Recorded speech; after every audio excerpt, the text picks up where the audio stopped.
ನಮಸ್ತೆ ಎಲ್ಲರಿಗೂ. ಕರ್ನಾಟಕ ಭಾರತ್ ಗೌರವ್ ಕಾಶಿ ಯಾತ್ರಾ ರೈಲಿಗೆ ಸುಸ್ವಾಗತ. ಎರಡನೇ ದಿನದ ವಿಡಿಯೋ ಇರುವುದರಿಂದ ಎರಡನೇ ದಿವಸವೂ ಕೂಡ ನಮಗೆ ಟ್ರೈನಿನಲ್ಲೇ ಜರ್ನಿ ಇರುತ್ತದೆ. ಮೇ ಬಿ ನಾಳೆ ಸಂಜೆ ಅಥವಾ ಬೆಳಗ್ಗೆ ಹೋಗಿ ನಾವು ಕಾಶಿ ವಿಶ್ವನಾಥಕ್ಕೆ ಹೋಗುತ್ತೇವೆ. ಬೆಳಗ್ಗೆ ನಮಗೆ ಕಾಫಿ ಟೀ ಕೊಟ್ಟು ಅದರ ಜೊತೆಗೆ ಮತ್ತು ವಡೆ ವಿತರಿಸಿದರು. ಬಿಟ್ಟು ಮತ್ತು ಉಪ್ಮಾ ಮತ್ತು ಕೇಸರಿಬಾತ್ ಭಾಳ ಚೆನ್ನಾಗಿತ್ತು. ಟೀ ಸಹ ಚೆನ್ನಾಗಿತ್ತು. ಟೀ ಜೊತೆಗೆ ಮತ್ತು ಎಲ್ಲ ಕಂಫರ್ಟಬಲ್ ಆಗಿ ಬಡಿಸ್ತಾರೆ. ಸಿಬ್ಬಂದಿಗಳು ಕೂಡ ಮತ್ತು ಮ್ಯಾನೇಜರ್ಸ್ಗಳು ಭಾಳ ಸ್ಪಂದಿಸ್ತಾರೆ. ನಂತರ ನಾವು ರೈಲಿನಲ್ಲಿ ದೇವಾಲಯವನ್ನು ನಮಸ್ಕಾರ ಮಾಡ್ತೀವಿ.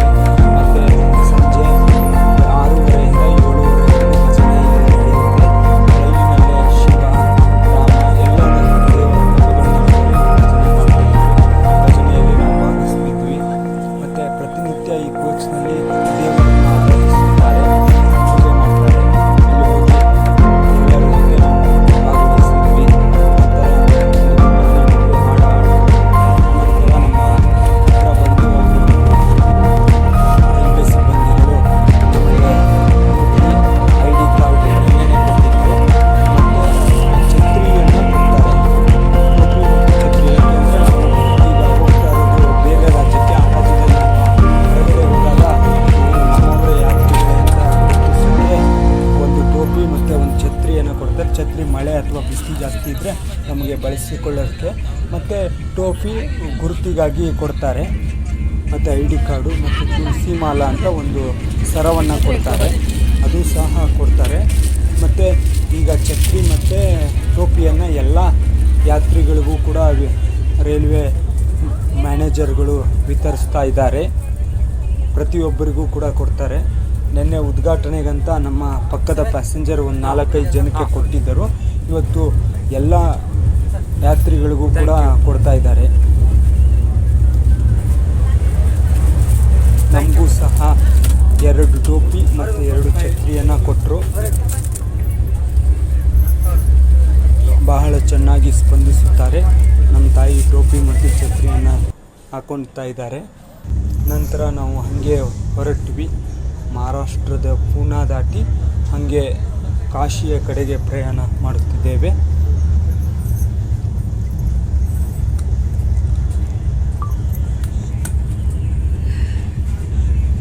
ಪ್ರಯಾಣದ ಜೊತೆ ಹಾಸ್ಯ, ಚರ್ಚೆಗಳು ಇವೆಲ್ಲವೂ ನಿರಂತರವಾಗಿ ಇರುತ್ತವೆ ಸಹ ಪ್ರಯಾಣಿಕರೊಂದಿಗೆ. ನಂತರ ನಮಗೆ ತುಳಸಿ ಮಾಲಾ ಸರವನ್ನು ನಮಗೆ ವಿತರಿಸಿದರು. ಎಲ್ರಿಗೂ ಸಹ ಕೊಟ್ಟರು. ನನಗೊಂದು ಮತ್ತು ತಾಯಿಗೊಂದು. ಮತ್ತು ಅಲ್ಲಿದ್ದಂಥ ಎಲ್ಲ ಪ್ರಯಾಣಿಕರಿಗೂ ಕೂಡ ರೈಲ್ವೆಯವರೇ ನಮಗೆ ಒಂದು ಮಾಲೆಯನ್ನು ಕೊಟ್ಟರು. ಪ್ರತಿಯೊಬ್ಬರು ಕೊಳ್ಳಲ್ಲಿ ಹಾಕ್ಕೊಂಡಿದ್ವಿ. ಭಾಳ ಚೆನ್ನಾಗಿತ್ತು ಅದು. ಭಾಳ ಖುಷಿಯಾಯಿತು. ಪ್ರತಿಯೊಬ್ಬರಿಗೂ ಕೂಡ ಅವರು ಮಾಲೆಗಳನ್ನು ಕೊಟ್ಟಿದ್ದರಿಂದ ನಾವು ಕೂಡ ಕೊರಳಿಗೆ ಹಾಕ್ಕೊಂಡ್ವಿ. ನಂತರ ನಮಗೆ ಊಟ ಬಂತು. 12:30ಗೆ ಊಟದ ವ್ಯವಸ್ಥೆ ಆಯಿತು. ತಟ್ಟೆ ನಮ್ಮ ಹತ್ರನೇ ಇರುತ್ತೆ. ಅವರು ಕವರ್ ಕೊಡ್ತಾರೆ. ಆ ಕವರನ್ನು ಹಾಕ್ಕೊಂಡು ಮತ್ತು ಅವರು ಇವತ್ತು ಸಬ್ಜಿ, ಚಪಾತಿ, ಅನ್ನ ಸಾರು ಮತ್ತು ಉಪ್ಪಿನಕಾಯಿ, ಹಪ್ಪಳ ಇವೆಲ್ಲವನ್ನು ಭಾಳ ಚೆನ್ನಾಗಿ ಬಡಿಸಿದ್ರು. ಮತ್ತು ಚಪಾತಿ ಎಷ್ಟು ಬೇಕಾದರೂ ಹಾಕಿಸ್ಕೊಳ್ಬೋದು, ಹಾಕ್ತಾರೆ. ಮತ್ತು ಎಲ್ಲವೂ ಕೂಡ ಊಟ ಭಾಳ ಚೆನ್ನಾಗಿತ್ತು. ಊಟದ ಬಗ್ಗೆ ನಾವು ಯಾವತ್ತೂ ಕೂಡ ಮಾತಾಡಬಾರ್ದು, ಅಷ್ಟು ಚೆನ್ನಾಗಿ ನಮಗೆ ಊಟದ ವ್ಯವಸ್ಥೆ ಮಾಡಿದ್ರು. ಚಪಾತಿ ಸಹ ಎಷ್ಟೊಂದು ಜನಕ್ಕೆ ಕೇಳಿದ ಹಾಗೆ ಬಡಿಸಿದ್ರು.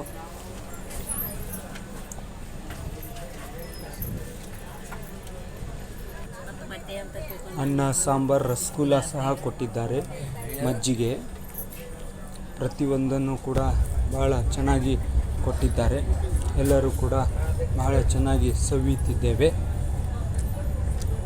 ರೈಲ್ವೆ ಮ್ಯಾನೇಜರ್ ಅದೆಲ್ಲವನ್ನು ವಿಡಿಯೋ ಮಾಡಿ ಗ್ರೂಪ್ಗಳಿಗೆ ಹಾಕುತ್ತಾರೆ. ರಸಮ್ ಸಹ ಬಡಿಸ್ತಾ ಇದ್ದಾರೆ.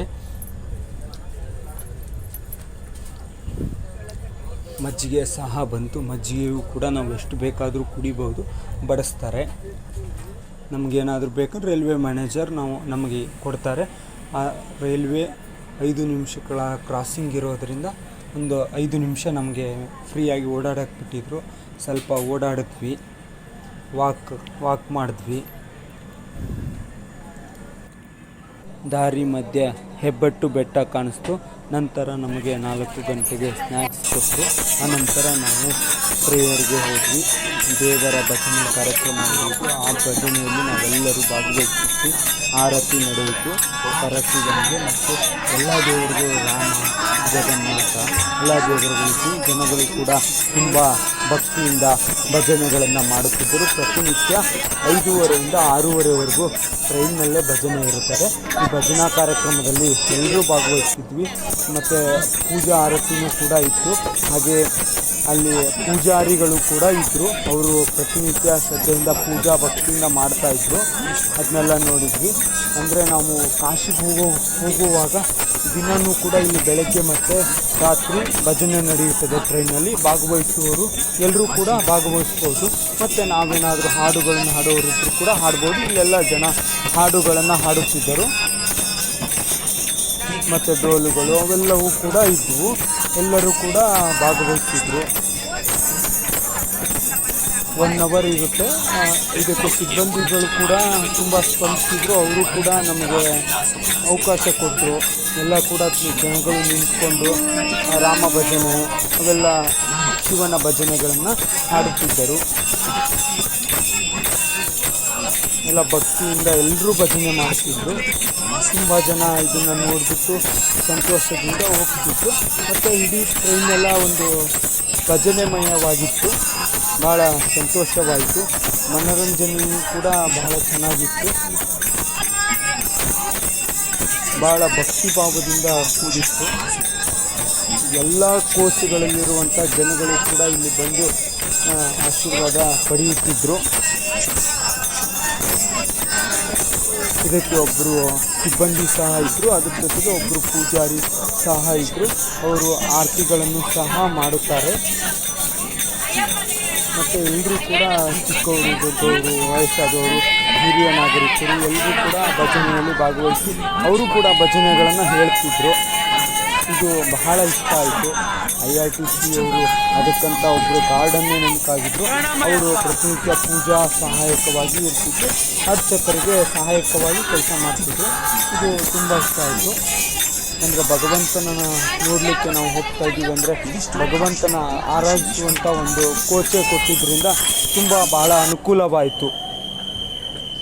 ನಂತರ ಅರ್ಚಕರಿಂದ ಇದು ಆರತಿ ಆಗುತ್ತೆ. ಅರ್ಚಕರು ದೇವರಿಗೆ ಆರತಿಯನ್ನು ಮಾಡುತ್ತಾರೆ. ನಂತರ ಆರತಿ ಎಲ್ರಿಗೂ ಕೊಡ್ತಾರೆ. ಭಾಳ ಪೂಜಾ ಭಕ್ತಿಭಾವದಿಂದ ಅರ್ಚಕರು ಆರಾಧನೆಯನ್ನು ಮಾಡುತ್ತಾರೆ. ಕೆಲವೊಂದು ಕಳಿಸ್ತಾ ಇದ್ದೀವಿ.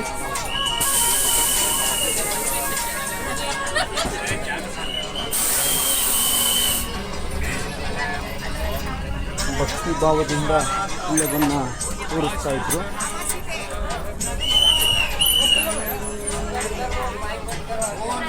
ಎಲ್ಲವನ್ನೂ ಕೂಡ ವಿಡಿಯೋ ಲಾಂಗ್ ಆಗುತ್ತೆ. ಅದಕ್ಕೋಸ್ಕರ ಕೆಲವೊಂದು ವಿಡಿಯೋಗಳನ್ನು ಹಾಕ್ತಾ ಇದ್ದೇನೆ.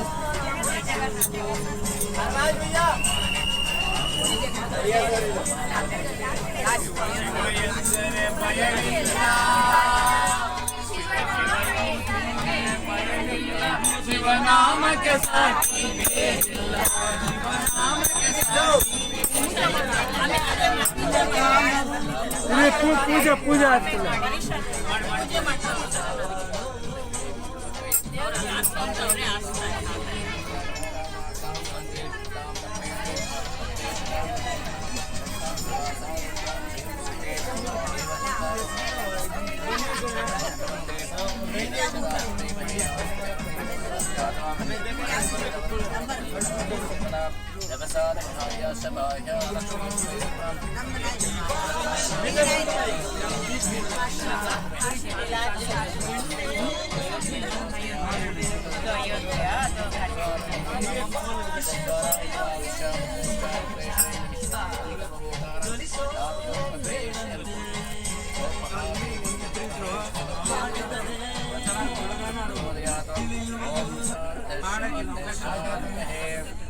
ನಿದ್ದೆ ಮಾಡಬೇಕು ಅಂತಾರೆ.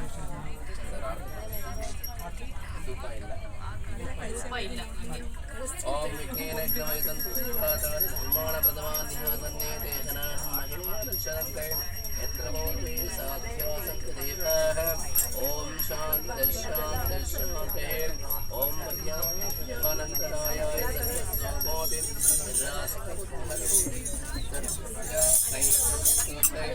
सर्वमेव तेनास्नातिं सर्वं जयते ओम नारायणाय विद्महे वासुदेवाय धीमहि तन्नो प्रचोदयात् ओम शान्तिः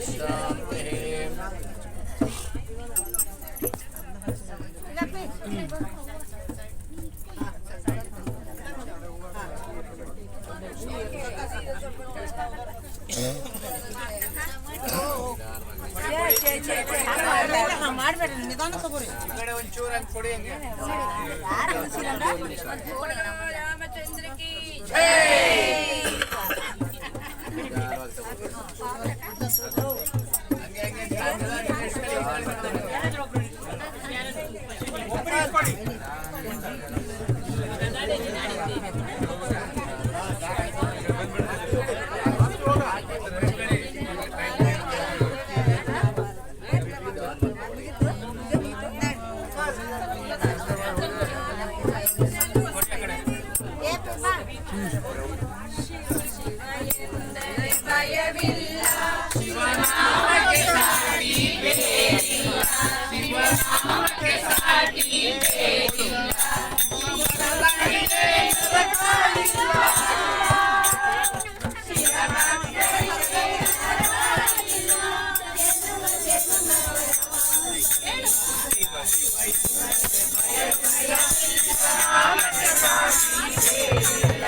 ಅನಂತರ ರಾತ್ರಿ ಊಟವನ್ನು ಬಡಿಸಿದರು. ಚಪಾತಿ ಎಷ್ಟು ಬೇಕಷ್ಟು ಬಡಿಸಿದರು. ಹಪ್ಪಳವನ್ನು ತಂದರು. ನಂತರ ಸಾಗು ಬದನೆಕಾಯಿ ಪಲ್ಯ ಇತ್ತು.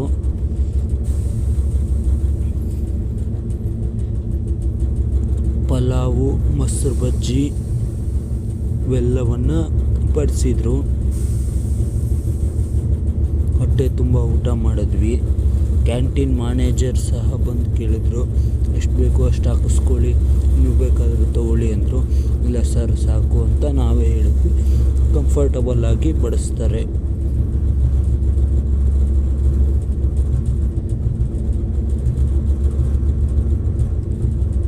ಭಾಳ ಚೆನ್ನಾಗಿ ಬಡಿಸ್ತಾರೆ. ಎಲ್ಲರಿಗೂ ಕೂಡ ಬಡಿಸ್ತಾಯಿದ್ರು. ಮೊಸರು ಬಜ್ಜಿ ಸಹ ಬಂತು. ಭಾಳ ಖುಷಿಯಾಯಿತು.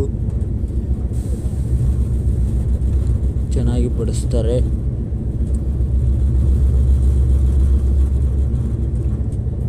ಊಟದ ನಂತರ ಮಲಗೋದು.